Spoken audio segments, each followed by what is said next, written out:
Danes pravzaprav pretresamo 15 predlogov OECD-ja, ki je na osnovi naših srečanj in na osnovi podatkov, ki obstajajo, združil ta priporočila v prvi osnutek.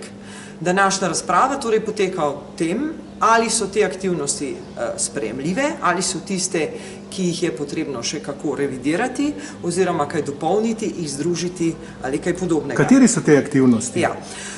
Aktivnosti so napisane takole, ker gre za različne segmente, ki jih obravnavamo v drugi fazi, kjer govorimo o upravljanju izobraževanja odraslih v Sloveniji.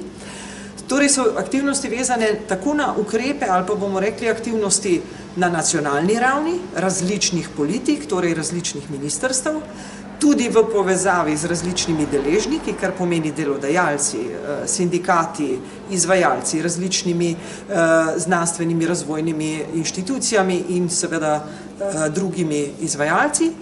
Na tretji ravni gre pa seveda tudi za povezave in sodelovanje z lokalnimi oziroma regionalnimi skupnostmi.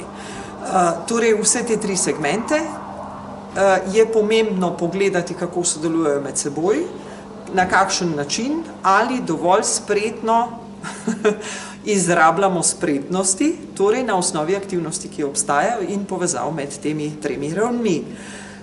In prva aktivnost je naslavlja, kjer je OECD pripravil nek krajši vprašalnik, ki so ga izpolnili udeleženci predno so prišli na to delavnico oziroma današnje srečanje.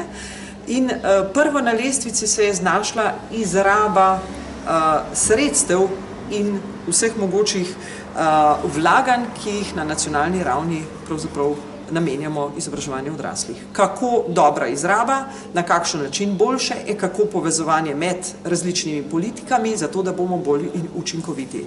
Na drugem mestu prioritetnih izbranih je, kako se fokusirati na udeležence izobraževanja odraslih in ustrezno pripravljati programe in dejavnosti, zato da bomo usmerjeni na njihove konkretne potrebe po znanju, vedenju in seveda spretnostih. Ta tretja, ki je pravzaprav po mnenju udeležencev najbolj izbila, je to, kako motivirati odrasle za učenje in izobraževanje oziroma vse oblike nadaljnjega usposabljanja in vseh možnih oblik vključevanja v vseživljenjsko učenje.